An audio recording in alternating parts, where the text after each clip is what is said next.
Vamos lá, galera, então. Voltando aqui com a História do Brasil. Hoje a nossa aula vai se debruçar sobre o ciclo da mineração e também sobre a crise do sistema colonial. Ok? Galera, vamos fazer uma rápida recapitulação do que a gente viu na aula passada. A gente viu que a opção das capitanias hereditárias não deu certo. Então trouxe-se o governo geral. Porém, começou a se gastar dinheiro com esse governo geral. E, então, a vinda do governo geral criou a necessidade de se implantar no Brasil uma economia efetivamente ativa. Qual foi a opção? O açúcar. Porém, após a invasão holandesa e a expulsão holandesa, esse ciclo cessa. Tema que a gente discutiu na aula passada. E qual é a realidade de Portugal após essa expulsão holandesa? Galera, é o seguinte, Portugal entrou mal na União Ibérica, economicamente, saiu pior ainda. Então, qual é a realidade que ele tem aqui? Portugal está lascado economicamente. E é vital para Portugal achar uma outra saída econômica, porque é o seguinte, quais eram as duas coisas que davam dinheiro para Portugal? O tráfico negreiro e a produção açucareira. Ambas agora controladas pela Holanda. Então Portugal precisava achar uma nova forma de ganhar dinheiro. Quem é que vai dar uma força para Portugal? Os tais dos vicentistas. Galera, durante a União Ibérica, o Tratado de Tordesilhas caiu em desuso. Por que ele caiu em desuso? O Tratado de Tordesilhas dividia o que do que? O que era a terra de Portugal, o que era a terra da Espanha. Agora eu pergunto aos senhores, quem é que estava controlando Portugal? A Espanha. Então divide o quê? O que é da Espanha com o que é da Espanha.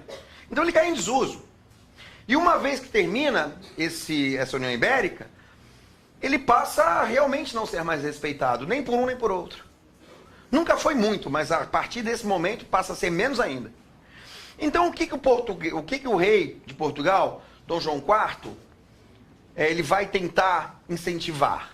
Que esses caras, os vicentistas, lembram deles, galera? O pessoal da capitania de São Vicente. Capitania essa que foi financiada por quem?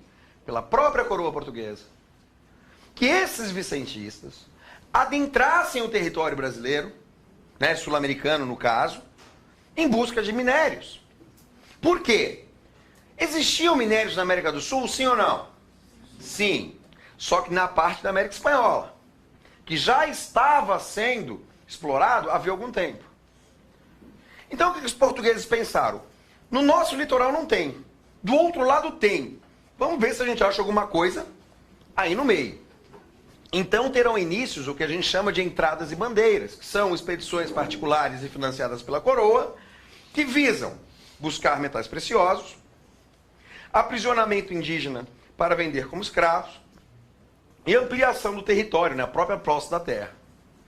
Então esses vicentistas, eles saem buscando essas novas riquezas, e a primeira jazida de ouro vai ser descoberta então em 1693, em Caetés, hoje estado de Minas Gerais. Aqui, a partir daqui, a colônia Brasil vai sofrer uma série de mudanças abruptas. Por quê? Galera, não se descobriu ouro, descobriu uma montanha de ouro no Brasil. E com uma diferença básica. Qualquer Zé Mané podia vir aqui explorar. Porque não era aquele ouro que está na mina, que o cara tem que ir, cavar a mina, botar dinamite, explodir pedra, trazer, minerar as pedras. Não. É o ouro que a gente chama de ouro de aluvião. Que é o ouro que está ali no leito do rio. Que o cara pega a bateia, tchuki, e deu. Sacou? Então era fácil extrair esse ouro. O camarada vinha pra cá, comprava 2 escravos, 2 bateias, conseguia uma licença para minerar uma jazida e se entupia de ouro. Então muita gente quis vir pra cá e muitas mudanças ocorreram, que é o que a gente vai começar a tratar aqui. Olha só. Gurizada, vamos começar a falar das transformações sociais. Lembra na aula passada que eu usei como exemplo, perguntei se o donatário, o cara lá, vou convidar um nobre português, rico, que está lá, todo de boa, tá afim de vir para o Brasil? Quem foi o cara aqui que eu usei de exemplo? Foi tu? Gatão, você, nobre, português, cheio de grana, com cabelo restart, pá, tá afim de vir pro Brasil lá atrás? Não, nem a pau, Juvenal, né? Vou ver o quê? Um monte de gente pelado para o Brasil? Né? Não tô afim. Agora eu pergunto, Restart, é o seguinte, ó. Olha pra mim. Tem ouro pra diabo, brother. Tá afim de vir? Claro, não é trouxa. Então não é ele. Ele e a torcida do Flamengo quiseram vir pro Brasil, né, velho?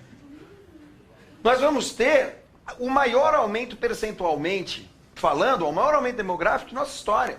Em 1700 a gente tem 300 mil habitantes. Em 1800 esse número salta para 3 milhões e 300 mil. Se a gente fizer uma proporção, imagina quantos habitantes a gente teria que ter daqui a 100 anos para ter esse crescimento. Deus o livre, a gente é que nem japonês, um em cima do outro. Né? Deus o livre. Entenderam? Então vai criar, o ciclo da mineração vai criar um grande crescimento demográfico.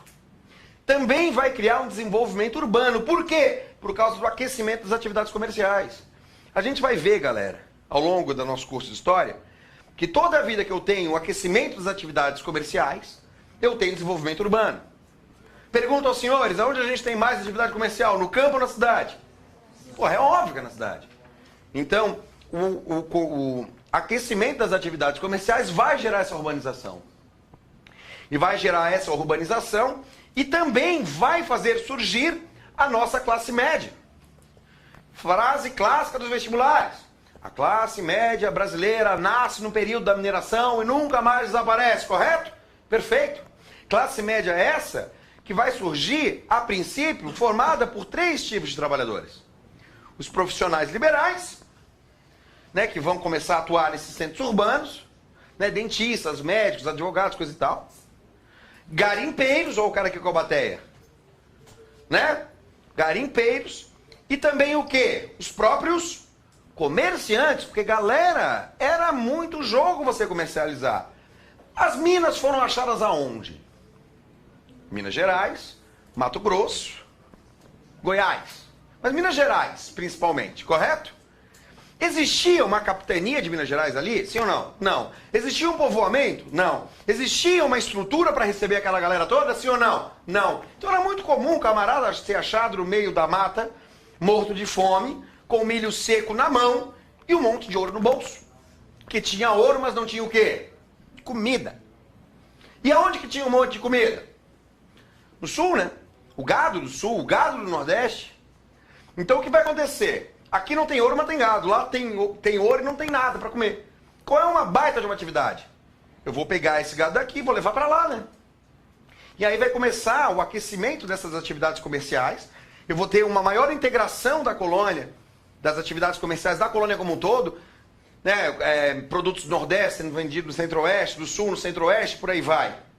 Porque também, galera, por incrível, pasmem, mas por incrível que pareça, o ouro também está sujeito à lei da oferta e procura.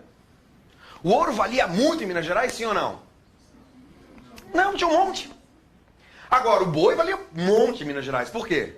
O Rio Grande do Sul tinha um monte de vaca, lá não tinha nada. Entenderam a história? Outra coisa interessante que vocês lembram, lembrem que assim, ó, esse gado do Sul, a origem dele está muito ligada às missões jesuíticas e ao aprisionamento que esses próprios vicentistas faziam desses índios e a destruição dessas missões jesuíticas. Então esse gado foi criando a solto e quando foi se ver tinha um monte de gado lá. Gado esse que vai aquecer as atividades comerciais. Atividade tropeirista, essa coisa toda. Show de bola, galera? Entenderam isso aqui? Também é interessante lembrar que no ciclo da mineração aqui vai surgir no Brasil a arte barroca. Tá ok? Vamos dar uma olhadinha então nas transformações de ordem política. Primeiro, a lógica, que é a expansão territorial. Se você pensar no litoral brasileiro, Tratado de Tordesilhas, mineração está onde? Está aqui, né, cara? Quer dizer, está muito além de Tordesilhas. Né? O gado está onde? Está aqui embaixo, está aqui. Então eu já tenho toda essa atividade dessas pessoas que vão vir para cá, acabam gerando uma expansão territorial.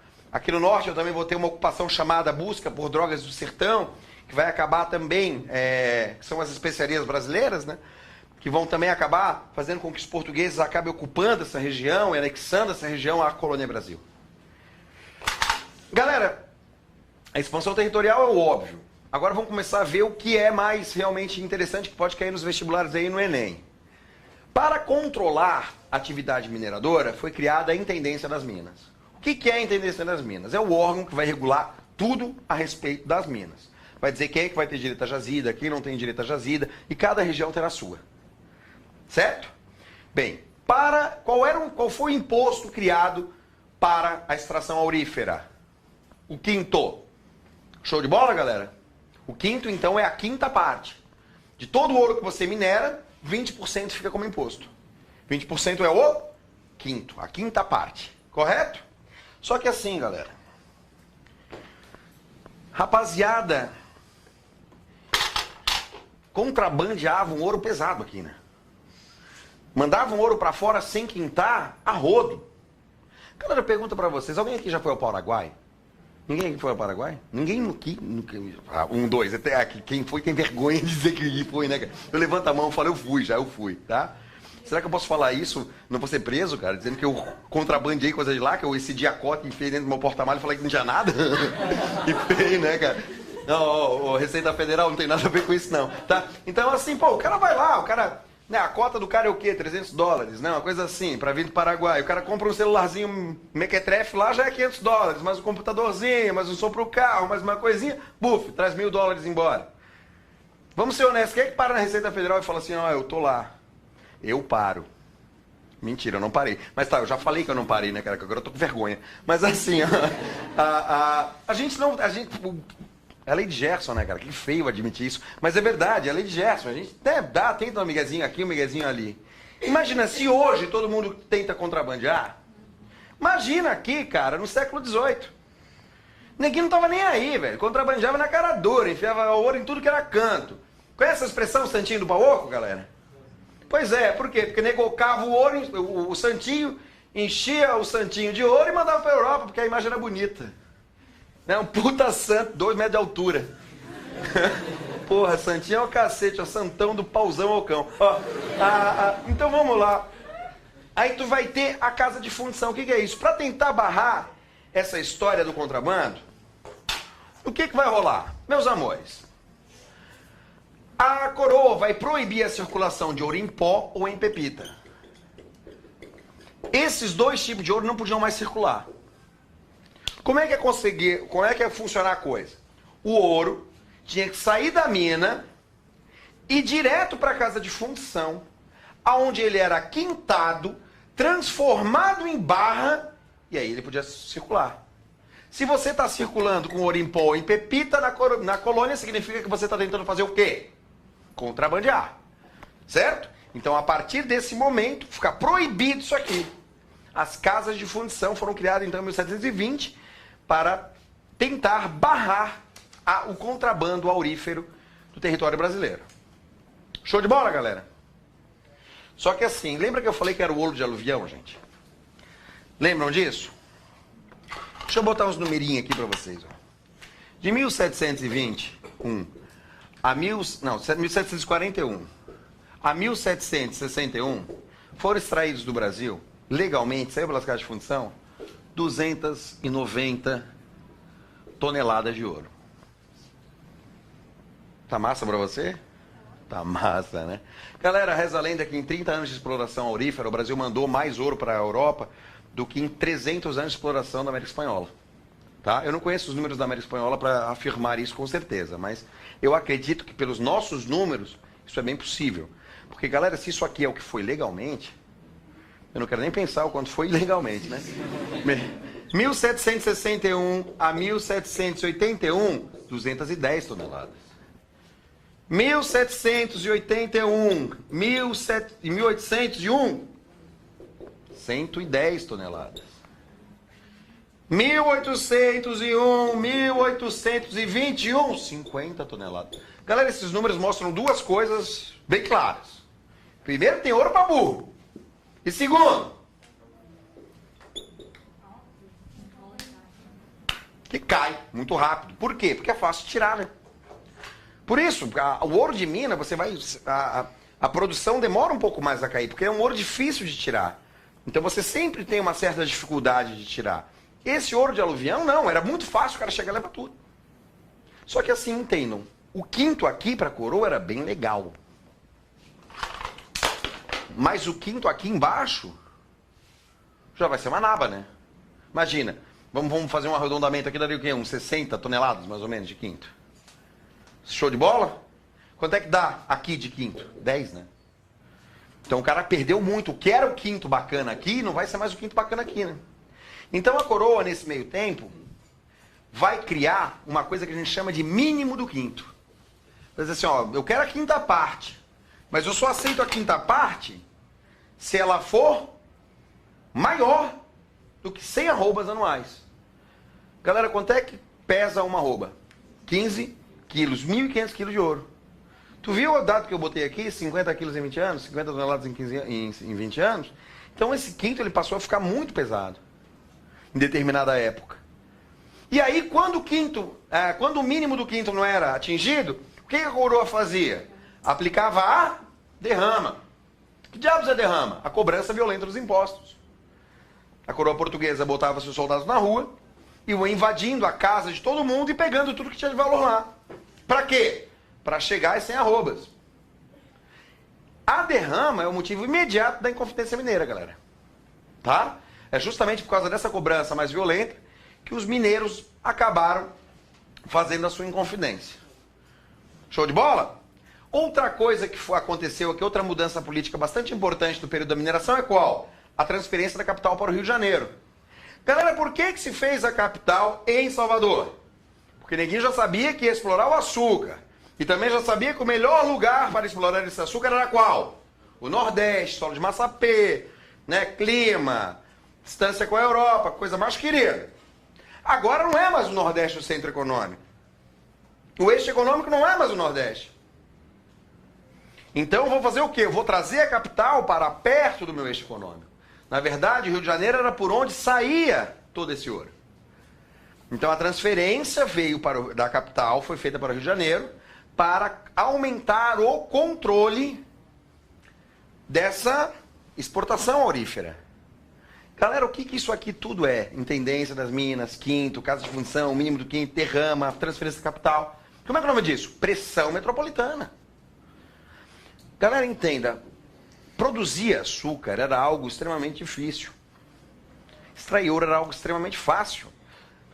O pessoal da Colônia Brasil, do período do ciclo do açúcar, não está acostumado a isso, a essa pressão, né, de fiscalização.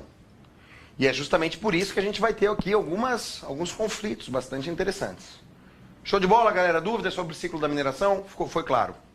Tá claro, coisa mais querida? Então toca o pau aí. Gurizada, vamos na aula de hoje já dar início à nossa independência. E o que eu quero mostrar para vocês é o seguinte. O pessoal viaja, né? O pessoal acha, muito aluno tem essa visão romântica na cabeça, né? Que Dom Pedro I decidiu por A mais B, um belo dia, levantar a sua espada, berrar a independência à morte, ó que legal, ó que bonito, ficamos independentes. Na verdade, a independência do Brasil, galera, é uma independência que aconteceu muito mais por vontade inglesa e por uma conjuntura europeia de guerras napoleônicas e coisa do gênero, do que por uma vontade de um monarca maluco. Né? Que é bem questionável se ele fez de fato essa independência ou se fizeram para ele. Né? Na verdade, o sistema colonial entrou em crise principalmente e primeiramente por causa de uma coisa chamada o quê? Revolução Industrial. Galera, a colônia, o sistema colonial é pautado numa coisa chamada aqui, ó, pacto colonial. Show de bola, galera? Esse pacto colonial, ele prega uma coisa chamada monopólio. O que significa monopólio? Que a colônia só pode comercializar com quem? Com a sua metrópole. Aí eu pergunto, nós somos a Colônia Brasil, quem é a nossa metrópole? Portugal, certo? Então Brasil é a colônia, Brasil é a colônia e Portugal é a metrópole, ok? Quem pode comercializar com o Brasil? Quem? Quem mais? Quem mais? Ninguém. Então a Inglaterra industrializada podia pegar seus produtos e jogar aqui dentro, sim ou não? Não. Podia fazer isso por intermédio de Portugal, ou seja, joga para Portugal, Portugal joga para cá. Isso vai... Esse intermediário, ele interessa aos ingleses, sim ou não? Não. Então a primeira questão, após a Revolução Industrial, o que a Inglaterra vai querer? Acabar com os monopólios. É só isso que a Inglaterra quer? Não, vai além. O que mais a Inglaterra quer? Gurizada, pergunto aos senhores. Qual é a mão de obra típica da colônia? Escravo. Pergunto aos senhores. Qual é o salário que o escravo recebe por mês? Como é que o cara vai fazer? Ele vai chegar lá, o escravo vai chegar lá na loja que está vendendo produto inglês e vai dizer o quê? Vai tirar a camiseta e vai dizer assim, ó, eu quero esse produto aí, me dá 50 libras de chibatada? Porra, o cara tem que ter um salário. Então entendam, a Inglaterra precisava que esse tipo de trabalho deixasse de existir. Porque ela precisava ampliar o seu mercado consumidor. Aí você fala, pô, mas se eu acabo com o escravo, eu vou pagar tão pouco para esse cara, velho. O cara vai receber um salário tão fuleiro que ele não vai conseguir comprar o produto inglês. Tudo bem, talvez ele não. Mas ele compra na venda do João. E o João compra o produto inglês. O importante é que o capital faça o quê, galera? Circule, né? Circule. Então, para que esse capital circule, eu preciso ter o quê? Consumo. E eu preciso ter o quê? Salário. Né? Me empolguei. Salário. E o que acontece aqui então, galera? O escravo não é mercado consumidor. Gurizada, guarda uma frase para você aí, ó. Para a Inglaterra, morre um escravo, nasce um consumidor. Esse é o barato. A Inglaterra vai criar uma penca de leis para tentar acabar com a escravidão. Já no Congresso de Viena, em 1815, para reorganizar as fronteiras depois que Napoleão fez aquela esculhambação, ela já enfiou lá dentro a proibição do tráfico negreiro no Atlântico Norte. Em 1845 vai lançar uma outra lei chamada Bill Aberdeen, que vai fazer o quê? Proibir tráfico negreiro no Atlântico Sul. Vai negociar a nossa independência em favor da abolição.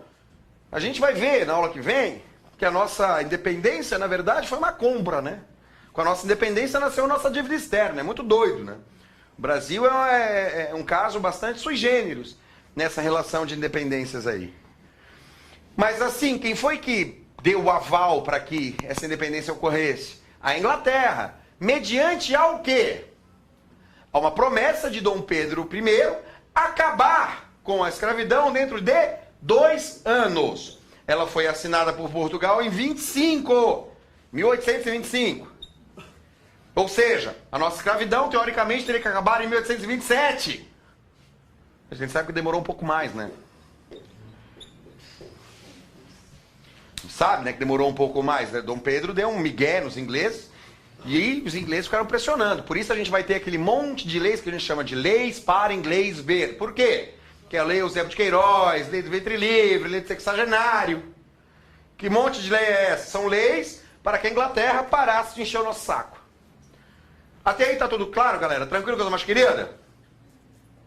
Meus amores, outra coisa que é importante é a questão da independência. Entenderam, então, a relação da Revolução Industrial com a crise do sistema colonial? Ela quer acabar com os monopólios, quer acabar com a escravidão, ela quer ampliar o mercado consumidor. A independência dos Estados Unidos, gurizada. O que é? Por que ela influencia na crise do sistema colonial? Rapaziada, é a questão da Maria vai com as outras, não é? Você vê a sua amiguinha fazer uma coisa, você também quer fazer. Né? Você vê o seu amiguinho fazer uma coisa, você quer fazer também. Então, a independência dos Estados Unidos é o grande o quê a ser seguido? O grande exemplo, né? Alguém se tornou independente, alguém na América se levantou e disse assim, ó, eu não respondo mais à minha metrópole. E a partir daí, se tornou um exemplo a ser seguido. Sacaram, galera? Tranquilo? E a Revolução Francesa? Qual é a importância? Simplesmente a difusão das ideias iluministas, correto? Vamos ver. Liberdade, igualdade, fraternidade, rima com escravidão, monopólio, rima, colônia. Rima ou não rima? Claro que não. Gente, pelo amor de Deus, liberdade rima com escravidão? Nunca, né? Então, não rima de jeito nenhum. Mas muito além da difusão das ideias iluministas, tem um outro fator. A Revolução Francesa ela vai terminar e vai dar luz ao que a gente chama de Era Napoleônica. E a gente sabe que durante a Era Napoleônica, Napoleão passou o rodo na Europa. E nego teve que começar a se preocupar, tipo assim, a Espanha teve que começar a se preocupar, em vez de defender a Inglaterra, ao invés de ficar lutando contra as independências, lutar contra o quê? Contra o próprio Napoleão no seu território, para não ser invadido. Eu não quero perder minha colônia, mas se eu for invadido, eu perco tudo, inclusive a minha independência. Então, a Era Napoleônica foi fundamental. Então, a Revolução Francesa, pela difusão das ideias iluministas e pela sua consequência, que é a invasão, né, de Napoleão em vários outros países da Europa. Esse conjunto de fatores vai gerar o que nós chamamos de crise do sistema colonial, que vai fazer com que não só o Brasil, mas toda a América Espanhola também, todos os vice-reinos, o vice-reino do México, o vice-reino da Nova Granada, vice-reino do Peru, vice-reino do Prata, todos esses vice-reinos façam as suas independências.